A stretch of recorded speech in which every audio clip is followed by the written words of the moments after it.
The day had been moving quietly when the rangers noticed the stillness beneath the thinning acacia.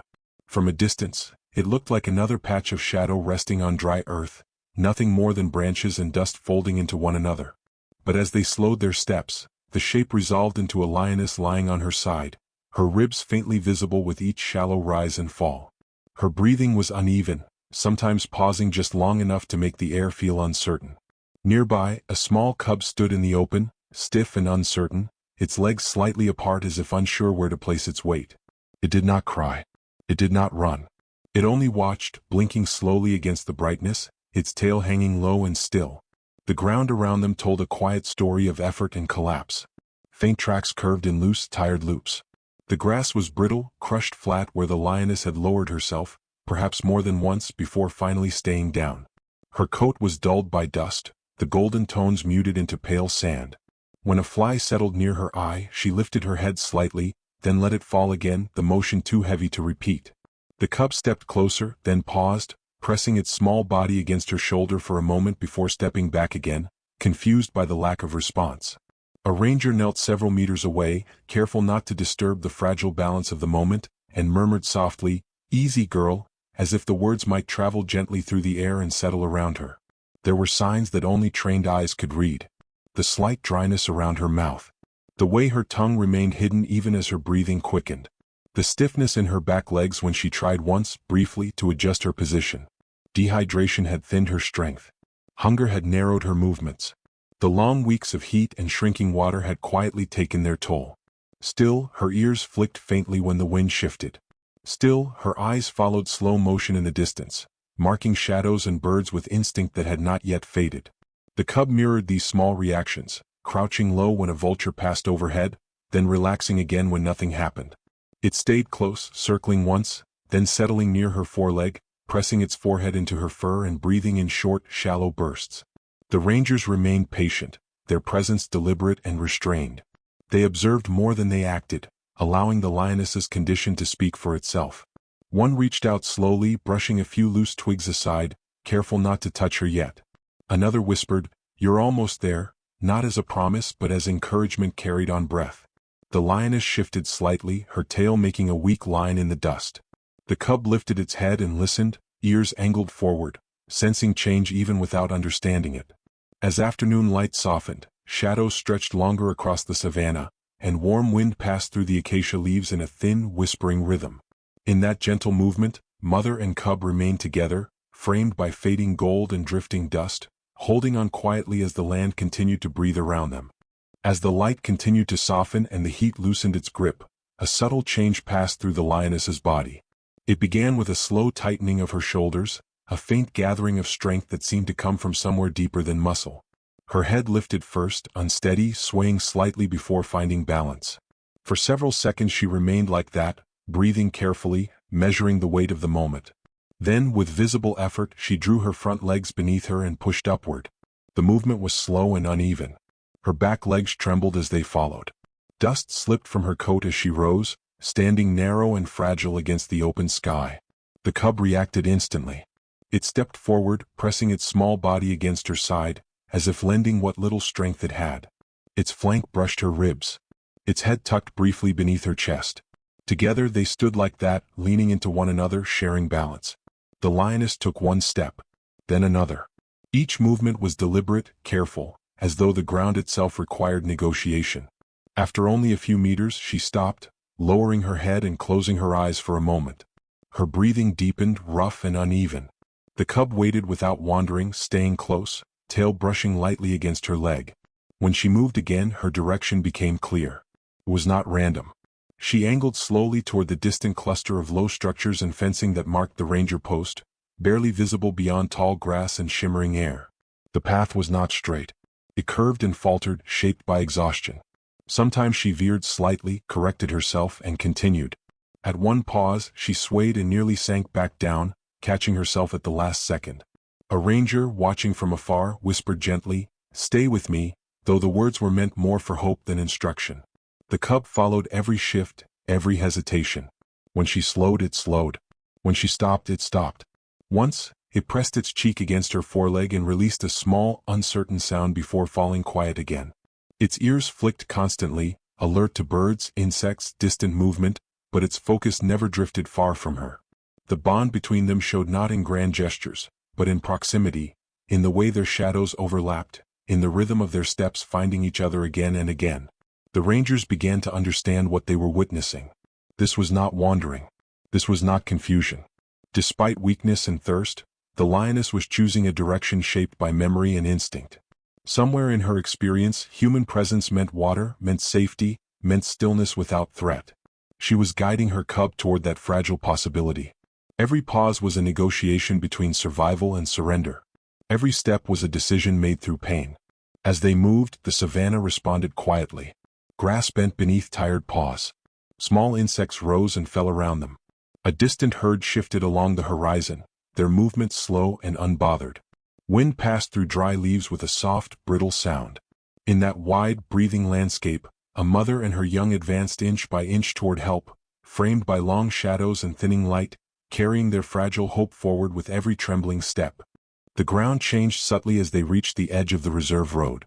Dust gave way to firmer earth, marked by faint tire tracks and flattened grass. The shift seemed to drain what little strength remained in the lioness. After one final, uneven step, her legs faltered. She lowered herself halfway, tried to rise again, then collapsed fully onto her side. A small cloud of pale dust lifted and settled around her body. Her chest moved rapidly now, breath shallow and strained, her head resting against the hard ground. The cub stopped at once. It stood over her for a moment, uncertain, then pressed close to her shoulder, nudging gently with its nose. When she did not rise, it circled her once and returned to her side. The lioness shifted what little she could, turning her body slightly so that she lay between the cub and the open road. Even in exhaustion, her position was deliberate. Her back formed a narrow barrier. One foreleg stretched toward the cub, touching its chest. Her eyes remained open, following every distant movement.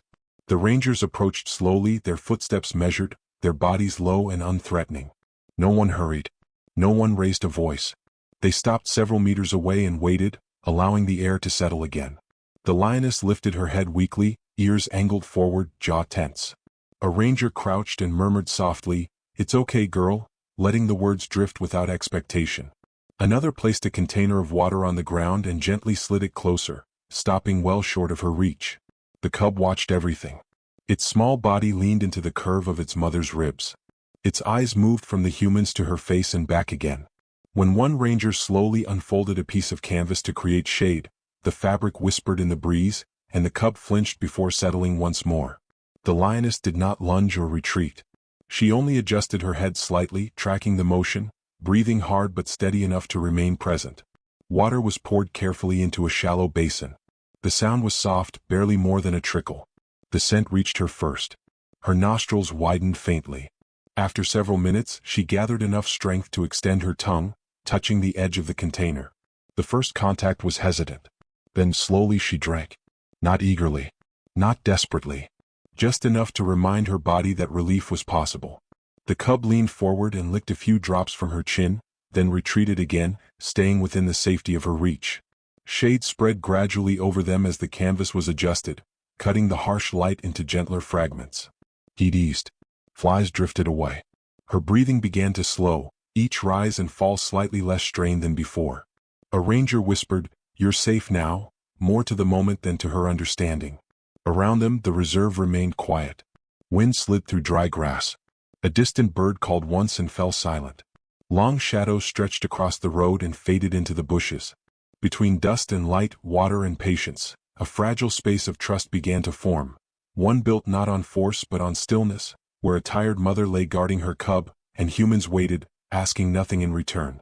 As the afternoon continued to settle into softer light, the lioness remained lying beneath the narrow stretch of shade. Water had eased the sharpest edge of her thirst, but it had not returned her strength. Her body stayed heavy against the ground, muscles no longer responding with the quiet precision they once had. Each breath now rose slowly, then slipped away again as if effort itself had become something to ration. Her eyes stayed open, steady and watchful, following the smallest movements around her. The cub remained pressed against her side, half hidden by her foreleg. It shifted occasionally, lifting its head to study the nearby humans, then lowering it again against her chest. Its breathing was quick and shallow, matching her rhythm in small, uneven waves. When a breeze moved across them, it raised the fur along its spine and then smoothed again. It did not wander. It did not explore. It stayed where her scent was strongest, where her warmth still lingered. After a long while, the lioness gathered what little energy remained. She lifted her head and turned slowly toward the cub. Her nose brushed along its neck, then rested there for a moment. She released a low, soft sound, barely audible, more vibration than voice. The cub responded by stepping closer, tucking its head beneath her jaw. She nudged it gently once, then again, directing its small body toward the rangers who waited several meters away. The movement was careful, restrained, never forceful. It was guidance, offered with tenderness and restraint. The cub hesitated. It took one small step forward, then stopped and looked back. The lioness extended her foreleg, touching its flank lightly, encouraging without urgency. Her eyes remained fixed on it, steady and intent. A ranger whispered, "That's it, easy," letting the words float softly through the space.